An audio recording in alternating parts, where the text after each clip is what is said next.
नमस्कार दोस्तों, unique classes Lucknow में आपका स्वागत है।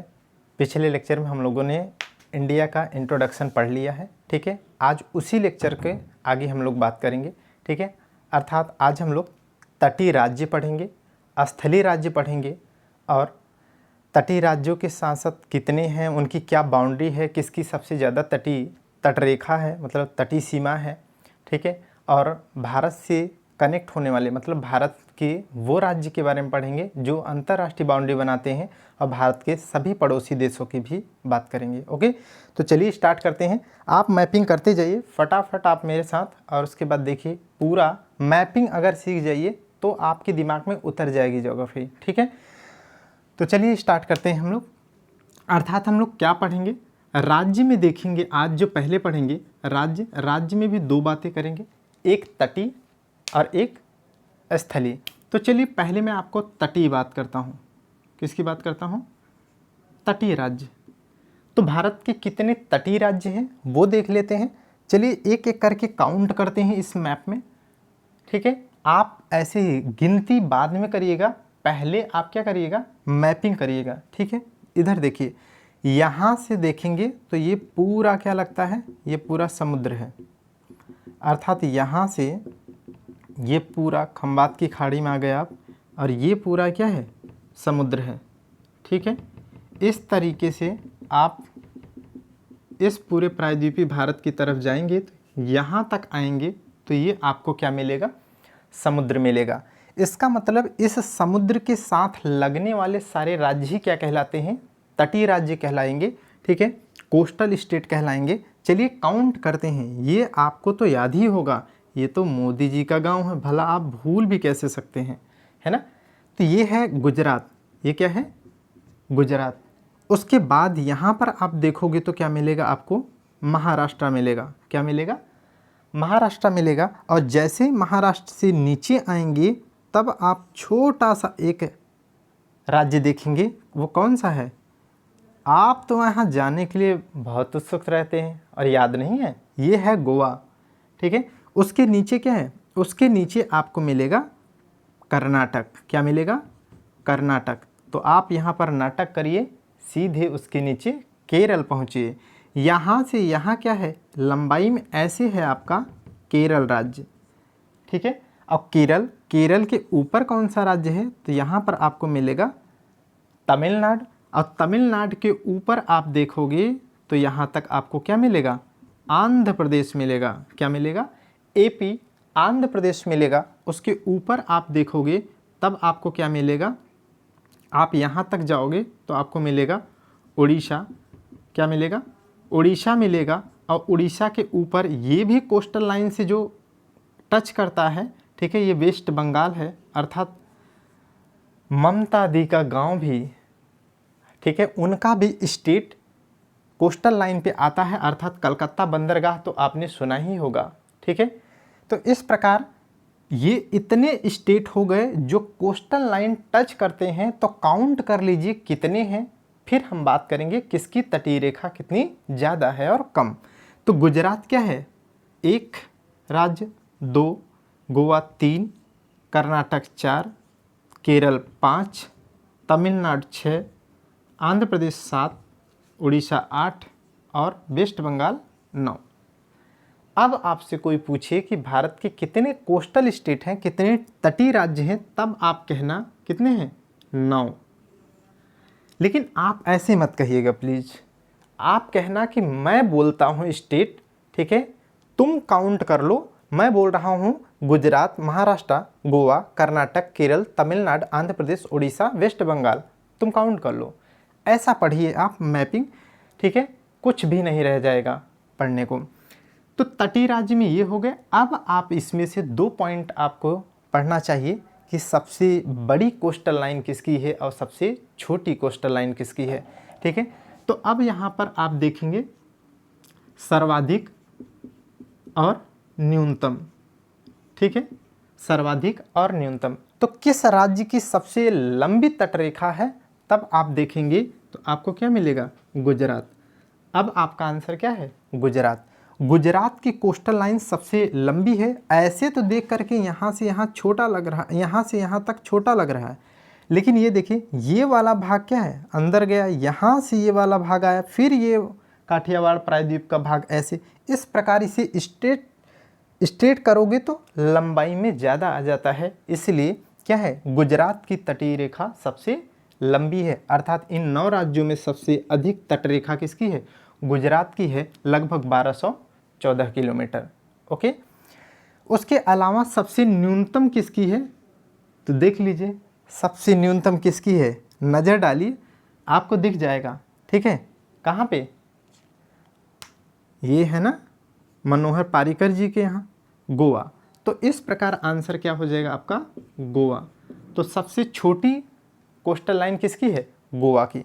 लेकिन आजकल देखो, एक मैं अभी हाल फिलहाल में एक पेपर देख रहा था, तो एनडीए का बहरहाल था वो, लेकिन वो कई मैसेज ऐसा दे दिया कि आपको पढ़ने का तरीका आज के समय में बदल देना चाहिए। कैसे, उसमें क्वेश्चन बना हुआ था, तो लिखा था कि सबसे अधिक मतलब सर्वाधिक कोस्टल लाइन वाला राज्य, सर्वाधिक तटीय रेखा वाला, तटीय सीमा वाला राज्य भारत का कौन सा है, लेकिन उसमें गुजरात ऑप्शन में दिया ही नहीं था।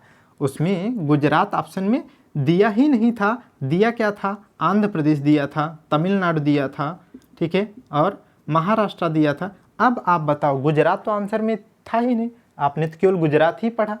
ठीक है, तो वो कहने का मतलब ये है कि वो क्वेश्चन ने ये कहा कि आज आपको क्या है, कुछ 2-3, आप भारत में रहते हैं, ठीक है, तो इतनी छोटी सी नॉलेज आपकी नहीं होनी चाहिए।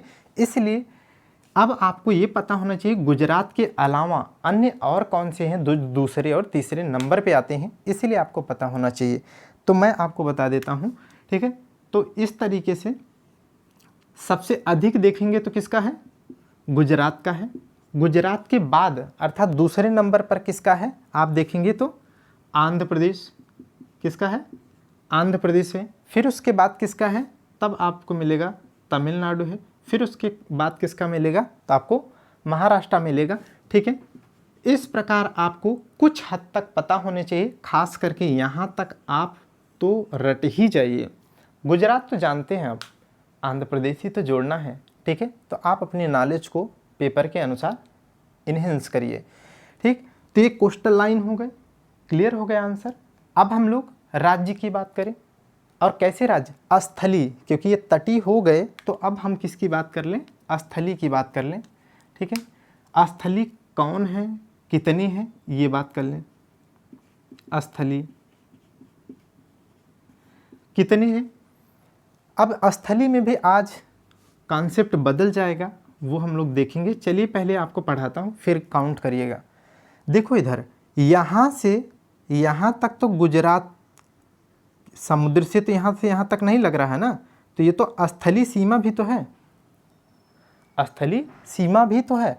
कल को पूछ ले ऐसा कौन सा राज्य है जो स्थलीय सीमा और कोस्टल लाइन तटीय सीमा दोनों बनाता है, ऐसा कौन कौन से राज्य हैं, तो आपका आंसर कौन सा हो जाएगा, एक गुजरात, ऊपर ये स्थलीय सीमा बनाता है और तटीय सीमा भी। इधर वेस्ट बंगाल भी है, क्योंकि ये कोस्टल लाइन से टच करता है, साथ ही साथ क्या है, साथ ही साथ ये स्थलीय सीमा भी साझा करता है। चलिए आगे देखिए, तो एक तो गुजरात हो गया, गुजरात के ऊपर कौन सा राज्य है, मारो राजस्थान, है ना, तो राजस्थान हो गया। इसके ऊपर आप चलेंगे तो कौन आएगा, किसान आंदोलन कर रहे पंजाब राज्य आएगा। ठीक है, यहाँ पर उसके ऊपर आप देखेंगे तो इस समय आप देखिए तो यहाँ पर पहले जम्मू कश्मीर राज्य हुआ करता था, बट अब कॉन्सेप्ट थोड़ा सा अलग हो गया है। यहाँ पर तो जम्मू एंड कश्मीर है, यहाँ पर क्या है, अब लद्दाख है, यहाँ पर क्या है, लद्दाख। ठीक, और ये कब एग्जिस्ट में आए हैं, पिछले बार भी मैं आपको बताया 31 अक्टूबर 2019 को ये दोनों अलग अलग केंद्र शासित राज्य बन गए। इसलिए अब यहाँ पर कॉन्सेप्ट बदल जाएगा, राज्य कहने पर गिनती बदल जाएगी। और क्यों, क्योंकि केंद्र शासित राज्य बन जाने के कारण। ठीक, तो पंजाब है, जम्मू कश्मीर है, लद्दाख है। इधर आएंगे तो ये वाली जो कोस्टल लाइन, ये है जो बाउंड्री, ये वाली आप देखिए अच्छे से, यहाँ पर आपको मिलेगा हिमाचल प्रदेश।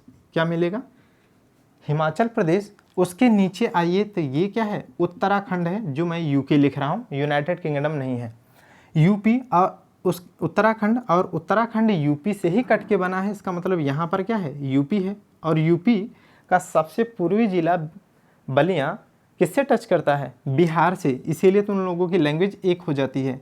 तो यहाँ पर आपको क्या मिलेगा, बिहार। ठीक है, बिहार के इस साइड आप आएंगे और पूर्व में तो आपको क्या मिलेगा, वेस्ट बंगाल मिलेगा। क्या मिलेगा, वेस्ट बंगाल। और ये भाग तो आप जानते हैं प्यारा सिक्किम है।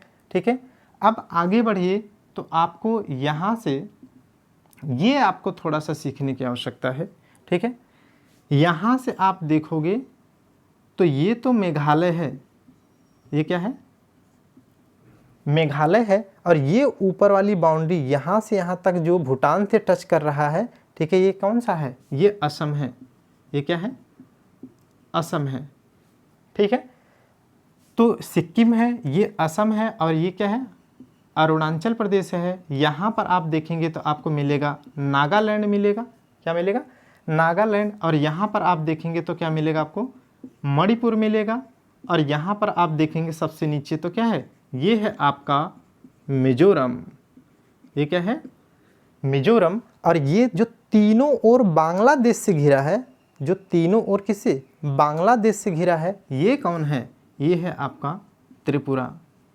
ये क्या है आपका, त्रिपुरा। क्लियर। तो इस प्रकार से त्रिपुरा, फिर आगे जाएंगे तो मेघालय, पुनः ये बाउंड्री बनाते हुए आप वेस्ट बंगाल। अर्थात अब आप काउंट करिए कुल कितने राज्य और, ठीक है, केंद्र शासित राज्य हैं जो स्थलीय सीमा बनाते हैं। तो एक गुजरात, राजस्थान, पंजाब, ठीक है, 3, ये तो 2 यूनियन टेरिटरी हो गए। ऐसे आप अपनी नॉलेज को बहुत क्लियरिटी के साथ याद रखेंगे, ध्यान रखेंगे, गलत मत करिएगा। देखो टोटल जब आप काउंट करेंगे, ठीक है, देखिए 1 2 3 4 5 6 7 8 9 10 11, यहाँ असम 12 13 14 15 16 17 और 18, टोटल ऐसे 18 आएंगे। लेकिन इनमें देखेंगे तो 2 आपको केंद्र शासित अर्थात यूनियन टेरिटरी मिल जाएगी। ये आंसर में बदलाव करना है। ठीक है, 2 केंद्र शासित राज्य हो गए तो 18 में बच्चे 16 क्या है, 16 स्टेट हैं, 16 स्टेट और 2 यूनियन टेरिटरी हैं, केंद्र शासित प्रदेश हैं जो स्थलीय सीमा बनाते हैं। इस प्रकार हम लोगों ने पिछले कल में पढ़ा था कि स्थलीय सीमा जो है 15,200 किलोमीटर है। तो ये इन्हीं राज्य और यूनियन टेरिटरी को मिला करके है। तटीय की बात की थी तो हम लोगों ने देखा था 6100 किलोमीटर वो इन्हीं राज्यों की है, क्योंकि अंडमान और निकोबार द्वीप समूह है, लक्षद्वीप द्वीप समूह है, उनको शामिल करने पर 75-16 थी। ये हम लोगों ने पढ़ा था। तो ये आपका आंसर बिल्कुल स्टेट वाइज एकदम क्लियर होना चाहिए। ठीक है, अब हम लोग क्या पढ़ने वाले, अब हम लोग ये पढ़ेंगे कि कर्क रेखा और राष्ट्रीय मानक समय रेखा को क्लियर कर ले। यहाँ से क्वेश्चन खूब आते हैं। ठीक है, तो चलिए अब हम कर्क रेखा स्टार्ट करते हैं। आप हेडिंग डाल लीजिएगा कर्क रेखा, इसे स्क्रीनशॉट ले लीजिएगा। चलिए अब हम किसकी बात करेंगे, कर्क रेखा। कर्क रेखा किसे कहते हैं आप जानते हैं। ठीक है, पृथ्वी पर क्या है, जो पृथ्वी को उत्तर और दक्षिण 2 बराबर भागों में बांटने वाली काल्पनिक लाइन होती है, हॉरिजॉन्टल लाइन होती है, उसे 0 डिग्री अक्षांश कहते हैं। और उससे 23.5 डिग्री उत्तरी अक्षांश को कर्क रेखा और 23.5 डिग्री दक्षिणी अक्षांश को क्या कहते हैं, मकर रेखा। इसका ये मतलब है कि कर्क रेखा हमारे देश के लगभग बीचों बीच जो गुजरती है वो कर्क रेखा है। अर्थात हम उत्तरी गोलार्ध की 23.5 डिग्री अक्षांश हमारे भारत देश से होकर गुजरती है, उसी को क्या कहेंगे, कर्क रेखा। तो आइए देखते हैं क्या क्वेश्चन बनता है। ठीक है, तो कर्क रेखा कहाँ से गुजरती है, तो कर्क रेखा आप देखोगे, ठीक है, कर्क रेखा आप देखोगे तो इस तरीके से, ठीक है, कर्क रेखा भारत के लगभग उत्तर और दक्षिण में बराबर लगभग बांटती है। तो ये 23.5 डिग्री उत्तरी अक्षांश है, और इसी को क्या कहते हैं, कर्क रेखा। ठीक, यहाँ से हम लोगों को क्या पढ़ना है वो ज़रूरी है। तो ये पूछा जाता है कि कर्क रेखा भारत के कितने राज्यों से होकर गुजरती है। तो हमने कहा कि आप काउंटिंग बाद में करना, पहले आप क्या करो, मैपिंग करो। ठीक है, तो मैपिंग आइए हमारे साथ करिए। देखिए यहाँ पर कौन सा राज्य है, यहाँ पर है गुजरात। गुजरात के ये राजस्थान वाला थोड़ा सा भाग यहाँ तक आ जाता है। तो यहाँ से क्या, यहाँ पर क्या है, राजस्थान है। यहाँ पर क्या है, राजस्थान, अर्थात गुजरात से गई कर्क रेखा, गुजरात, राजस्थान, उसके आगे क्या है, मध्य प्रदेश। आगे क्या है, मध्य प्रदेश। मध्य प्रदेश से आगे जाएगी तो यहाँ पर क्या मिलेगा आपको, तो छत्तीसगढ़। क्या मिलेगा, छत्तीसगढ़। ठीक है, छत्तीसगढ़ के जैसे आगे जाएंगे तो क्या मिलेगा आपको, यहाँ पर बिहार के नीचे आपको छत्तीसगढ़, झारखंड। यहाँ पर झारखंड मैं ऐसे लिख देता हूँ, झारखंड हो गया। वेस्ट बंगाल है, आगे वेस्ट बंगाल, फिर त्रिपुरा, और ये कौन सा राज्य है यहाँ पर, मिजोरम। इस प्रकार से कर्क रेखा टोटल कितने राज्यों से जा रही है, काउंट कर लीजिए। 1, 2, MP 3, छत्तीसगढ़ 4, झारखंड 5, वेस्ट बंगाल 6, त्रिपुरा 7 और मिजोरम 8। तो कर्क रेखा टोटल कितने राज्यों से जाती है, तो 8 राज्यों से होकर गुजरती है। आप आंख बंद करके इधर से बोलते चले जाइएगा कि गुजरात, राजस्थान, MP, ठीक है, मध्य प्रदेश, छत्तीसगढ़, झारखंड, वेस्ट बंगाल, त्रिपुरा और मिजोरम। ओके, तो कर्क रेखा 8 राज्यों से होकर के गुजरती है। एक पॉइंट और यहाँ से याद रख लीजिएगा जो इसमें से मोस्ट इम्पॉर्टेंट है, जो पेपर में आता है, वो ये है कि एकमात्र ऐसी कैपिटल है, ठीक है, झारखंड की कैपिटल रांची। रांची जो झारखंड की कैपिटल है, ठीक है, रांची जो झारखंड की कैपिटल है, वो एकमात्र भारत की ऐसी 8 राज्यों में से एक राज्य की कैपिटल है जो किस पर है, कर्क रेखा पर है। किस पर है, कर्क रेखा पर स्थित है। कर्क रेखा पर स्थित है। ओके, तो ये क्वेश्चन बहुत पेपर में आता है। ठीक, ये समझ गया, क्लियर है आपका आंसर।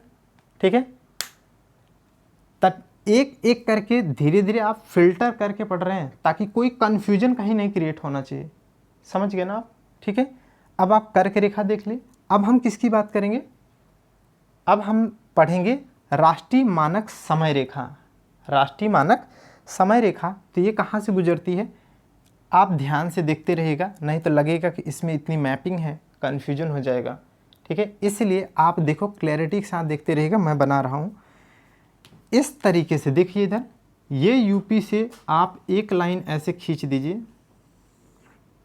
ये, ठीक है, तो इस तरीके से ये लाइन है, और इस लाइन को क्या कहा जाता है, इसी लाइन को राष्ट्रीय, इसे क्या कहा जाता है, राष्ट्रीय मानक समय रेखा। राष्ट्रीय मानक समय रेखा, समय रेखा। ठीक है, पहली बात तो पूछा जाता है कि भारत का मानक समय रेखा कितना डिग्री है, तो आप इसे ध्यान रखेंगे 82.5 डिग्री, 82.5 डिग्री पूर्वी देशांतर। 82.5 डिग्री पूर्वी देशांतर रेखा को क्या कहा जाता है, इंडियन स्टैंडर्ड टाइम लाइन, राष्ट्रीय मानक समय रेखा। ठीक है, तो यहाँ से भी वही क्वेश्चन पूछा जाता है कि आखिर में इंडियन स्टैंडर्ड टाइम लाइन राष्ट्रीय मानक समय रेखा भारत के कुल कितने राज्यों से होकर गुजरती है। तो आप पहले मैपिंग कर लो, उसके बाद आप क्या है, ठीक है, बता देंगे। देखो यहाँ पर क्या है, यूपी, बिहार में मत चले जाइएगा। ठीक है, कन्फ्यूजन ना हो, इसलिए बिहार को इधर कर देते हैं, बिहार अभी हटा ही देते हैं। देखो यूपी है, यूपी से हो करके यहाँ पर क्या है, MP है, तो यहाँ MP पड़ जाता है, तो यूपी है, यहाँ पर यूपी लिख दो, यूपी, MP, छत्तीसगढ़, और यहाँ पर क्या है, उड़ीसा, और यहाँ पर क्या है, आंध्र प्रदेश। इस प्रकार यह कुल कितने राज्यों से गुजरती है, कुल 5 राज्यों से, कितने राज्यों से? 5 राज्यों से गुजरती है, जिसमें यूपी, एमपी, छत्तीसगढ़, उड़ीसा, आंध्र प्रदेश। ये बिल्कुल आपको पता होना चाहिए, यूपी, एमपी, छत्तीसगढ़, उड़ीसा और आंध्र प्रदेश। ठीक है, कुल 5 राज्यों से। अब इसमें एक क्वेश्चन और बनता है, उसे ध्यान रखेंगे आप। वो एक क्वेश्चन बनता है कि उत्तर प्रदेश में राष्ट्रीय मानक समय रेखा कहाँ से गुजरती है? पेपर में आता है, उसमें ऑप्शन में रहता है नैनी, मिर्ज़ापुर, इलाहाबाद, ठीक है, अदर ऑप्शन दिए जाते हैं। अब देखो, होता तो दोनों आंसर्स ठीक है, लेकिन अब कैसे आप इसे ध्यान रखेंगे वो ये है कि कहाँ से गुजरती है, तो आप पहले आंसर कहना मिर्ज़ापुर से। कहाँ से गुजरती है? मिर्ज़ापुर, यूपी से, अर्थात प्रयागराज के निकट जो है मिर्ज़ापुर एक अलग ज़िला है यूपी में, आप जानते हैं, तो मिर्ज़ापुर से गुजरती है। ये एनसीईआरटी के अनुसार, एनसीईआरटी इसे ही लिखा है, एनसीईआरटी ने क्या लिखा है? मिर्ज़ापुर का जिक्र किया है। अब पेपर में यदि मिर्ज़ापुर आंसर में ना हो तो क्या लगाएंगे? उस केस में आप लगाइएगा नैनी। क्या लगाइएगा? नैनी। नैनी जो है वो कहाँ पर है? प्रयागराज में। कहाँ है? प्रयागराज में। ठीक है, तो एनसीईआरटी के अनुसार क्या सही है? वो मिर्ज़ापुर है। नहीं है तो क्या आंसर होगा? प्रयागराज का नैनी। ओके, ये आंसर आपका एकदम से क्लियर रखिए, क्या सही है क्या गलत है, कहाँ सही है कैसे सही है, वो एवरीथिंग आपका आंसर माइनस मार्किंग के समय में बिल्कुल क्लियर होना चाहिए। तो आपने राज्य में भी सारे पढ़ लिया, तटीय स्थलीय पढ़ लिया, ठीक है, कर्क रेखा 8 राज्यों से गुजरती है, क्या इंपॉर्टेंस है वो पढ़ लिया। अंतर्राष्ट्रीय मानक समय रेखा से अब देख लीजिए एक क्वेश्चन और, कि अंतर्राष्ट्रीय मानक समय रेखा से भारत का मानक समय रेखा कितना आगे है या पीछे है। तो हम लोग देखते हैं कि हम लोग जब मिलाते हैं तो अंतर्राष्ट्रीय मानक समय रेखा, जिसे GMT ग्रीनविच मीन टाइम कहा जाता है, लंदन के ग्रीनविच शहर से गुजरने के कारण, ठीक है, अंतर्राष्ट्रीय मानक समय रेखा को ग्रीनविच मीन टाइम कहा जाता है। ठीक है, यहाँ से हमारे यहाँ का समय क्या है? 5.5 घंटे क्या है? हम लोग आगे हैं। ठीक है, प्लस का मतलब आगे हैं। इसका मतलब हम लोगों का जो मानक समय रेखा है वो क्या है? 5.5 घंटे हम लोग अंतर्राष्ट्रीय मानक समय से आगे हैं। इसके बारे में आप देखेंगे कि कैसे हम लोग आगे हैं या कैसे हम लोगों को मानक समय रेखा, ठीक है, तो ये लेक्चर हमने आपको अटैच किया है, आप देख लीजिएगा। अक्षांश व देशांतर का लेक्चर देखेंगे, उसमें बहुत क्लैरिटी के साथ मैंने विशेष करके इसी को समझाया है कि कैसे पूरी पृथ्वी 1 घंटे में 24 घंटे में 360 डिग्री घूमती है, तो 1 डिग्री अक्षांश घूमने में कितना समय लगाती है? तो 4 मिनट। ऐसे 82.5 डिग्री हम पूरब में हैं, इसलिए जब 4 मिनट का गुणा करेंगे तो आपको आंसर मिल जाएगा 5.5 घंटे हम क्या हैं? आगे हैं। ठीक है, अब आप देख लीजिए एक इम्पॉर्टेंट पॉइंट इसमें और पड़ा है, अंतर्राष्ट्रीय सीमा और अंतर्राष्ट्रीय सीमा लगने वाले राज्य और हमारे पड़ोसी देश। ठीक है, तो मैं इसे मिटाता हूँ, आप इसे स्क्रीनशॉट ले सकते हैं। ओके, ठीक, चलिए मिटाता हूँ मैं। अब इसके आगे आप हेडिंग डाल लीजिएगा, हेडिंग डालिए अंतर्राष्ट्रीय मानक, नहीं अंतर्राष्ट्रीय सीमा। तो पहली आप हेडिंग डाल लीजिएगा पड़ोसी देश, मैं यहाँ पे लिख दूँ पड़ोसी देश, तो यहीं पे पढ़ा दूँ। चलिए, हमारे पड़ोसी देश, ठीक है, हमारे पड़ोसी देश कौन कौन से हैं? यहाँ पर भी 2 पॉइंट से पढ़ना चाहिए। ठीक है, एक तो टोटल पढ़ेंगे, एक देखेंगे कि कौन से जलीय हैं और कौन से स्थलीय हैं। यहाँ पर भी देखिए, अच्छे से आप पढ़िए, बिल्कुल क्लियर रहेगा आंसर आपका। जलीय हो जाएंगे और स्थलीय, ठीक है, फिर कौन से आएंगे? इन दोनों को मिला करके क्या लिखेंगे? टोटल, है ना, क्या लिखेंगे?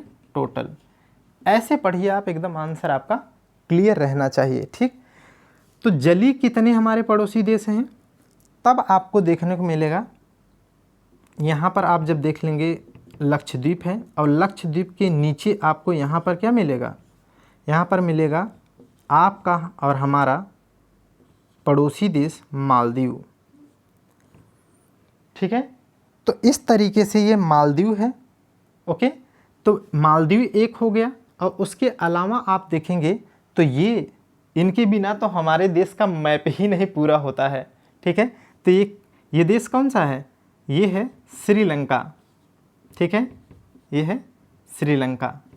ठीक है, तो इस प्रकार दो जलीय पड़ोसी देश हैं। ठीक है, जो स्थल के साथ सीमा साझा नहीं बनाते हैं।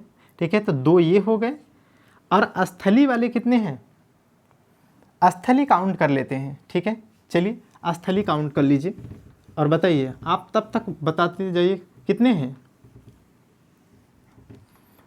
देखिए इधर यहाँ से ये वाला क्षेत्र आप देखोगे तो इस तरीके से यहाँ पर अफ़गानिस्तान मिलेगा, लेकिन इस अफ़गानिस्तान से लेकर के यहाँ के बीच में आपको क्या मिलेगा, तो ये है सबसे अपना पड़ोसी धूर्त देश। ठीक है, पाकिस्तान, यहाँ पर है अफ़गानिस्तान, इसके ऊपर यहाँ से लेकर के इधर पूरा कौन, यहाँ तक कौन सा देश है, तो यहाँ पर है नापाक चीन आज का। ठीक है, तो इस तरीके से तो पाकिस्तान यहाँ पर एक, अफ़गानिस्तान दो, इधर आएंगे चीन तीन, यहाँ पर देखिए ये अच्छा सा एक मित्र देश है अपना। ठीक है, यहाँ पर कौन है, नेपाल, यहाँ पर कौन है, नेपाल। ठीक है, तो नेपाल हो गया।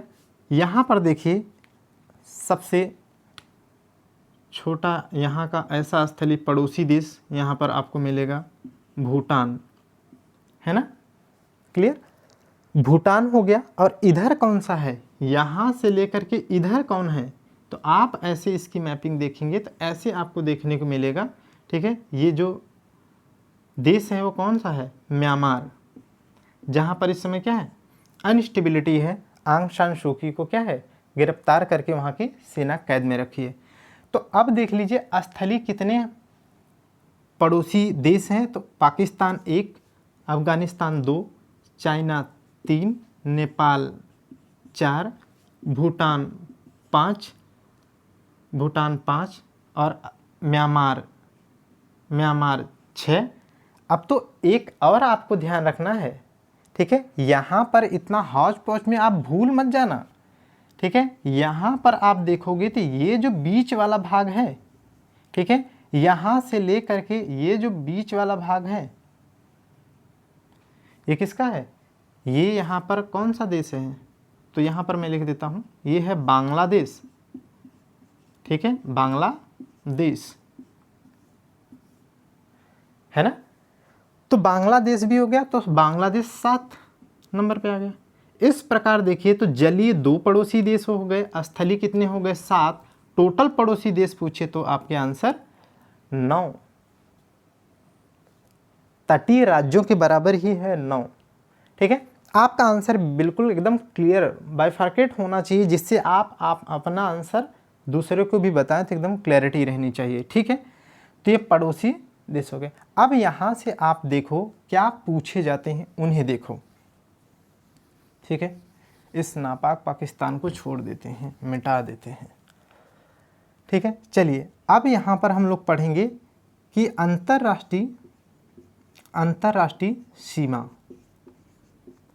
इसमें भी 2 पॉइंट पढ़ेंगे, एक पढ़ेंगे सर्वाधिक और एक पढ़ेंगे न्यूनतम। ठीक है, 2 पॉइंट पढ़ेंगे। तो कौन सा ऐसा पड़ोसी देश है जो हमारे साथ सबसे लंबी स्थलीय सीमा साझा करता है, बताइए कौन सा है, बोलिए।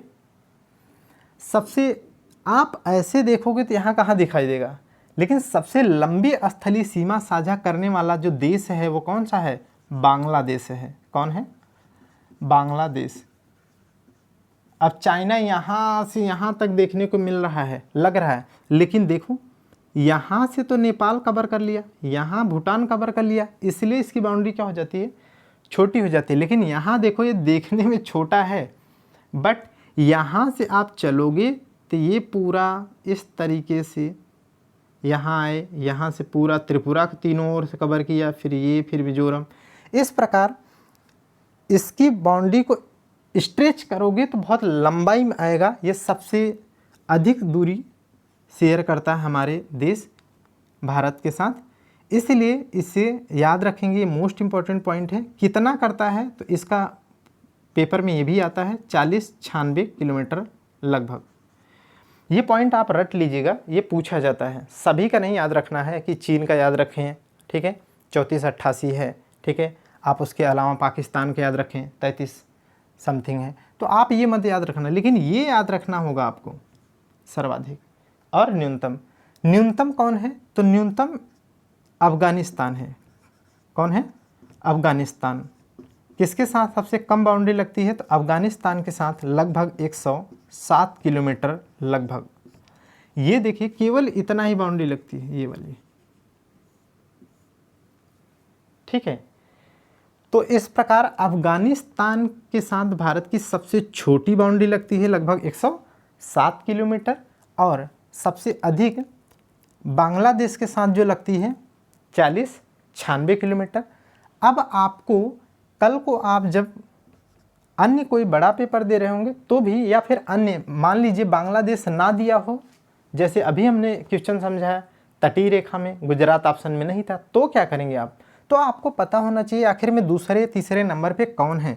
तो पहले नंबर पर आप देखोगे तो कौन है, तो बांग्लादेश है। पहले नंबर पे कौन है? बांग्लादेश है, ठीक है। दूसरे नंबर पर कौन है तो चीन है। तीसरे नंबर पे कौन है तो आपको मिलेगा पाकिस्तान। चौथे नंबर पे आपको कौन मिलेगा तो नेपाल, ठीक है। पांचवें नंबर पर आप देखेंगे, पांचवें नंबर पे आप देखेंगे तो इस तरीके से आप सबसे छोटी बाउंड्री कहाँ तक आनी है आपको, अफगानिस्तान तक, ठीक है। तो आपको इतना याद रखना होगा, ठीक है। ये क्रम आपको पता होना चाहिए। क्लियर होगी बात, ठीक है। तो आपने स्थलीय या अंतर्राष्ट्रीय, ठीक है, राज्य भी देख लिया।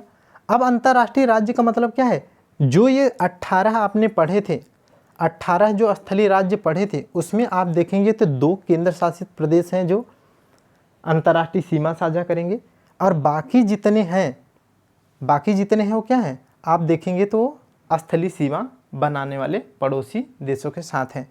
आपसे पेपर में यहाँ सबसे अच्छा क्वेश्चन सबसे ज़्यादा पूछा जाता है, मोस्ट इम्पॉर्टेंट यहाँ पर है, ये बहुत ज़्यादा पूछा जाता है। अच्छा, आप अपना काम क्या करना है, आपको काम करना है एक एक, ठीक है, एक एक देश काउंट करिएगा। जैसे यहाँ पर आपने लिखा बांग्लादेश, ठीक है, आपने यहाँ लिखा बांग्लादेश, तो बांग्लादेश कुल कितने, ठीक है, कुल कितने भारतीय राज्यों के साथ सीमा साझा करता है तो 5 को आप क्या कर लीजिएगा, अपने नोट्स में यहाँ लिख लीजिएगा। जैसे आप देखोगे तो यहाँ वेस्ट बंगाल हो जाएगा, यहाँ पर असम ये बाउंड्री करेगा, मेघालय करेगा, त्रिपुरा करेगा और मिजोरम, इस प्रकार 5 आएंगे, ठीक है। तो ऐसे आप इनके नाम लिख लीजिएगा, ठीक है। म्यांमार के साथ पूछे तो म्यांमार के साथ आप देखेंगे मोस्ट इम्पॉर्टेंट है, इसके साथ ज़्यादा पूछा जाता है। तो ये देखो यहाँ से यहाँ तक क्या है, अरुणाचल प्रदेश टच करेगा, यहाँ से यहाँ अरुणाचल प्रदेश, नागालैंड, मणिपुर और मिजोरम। इस प्रकार म्यांमार से 4 राज्य बाउंड्री बनाते हैं, म्यांमार देश के साथ 4 राज्य बाउंड्री बनाते हैं, ये आपको अपने नोट्स में लिखा होना चाहिए। ठीक उसी प्रकार अन्य देश का नाम लिखिएगा और राज्यों के साथ लगने वाली बाउंड्री को कंप्लीट कर लीजिएगा, ठीक है। तो आज ये टॉपिक हम लोगों का फिनिश होता है। अब हम लोग नेक्स्ट चैप्टर में पहुँचेंगे। Okay, thank you class.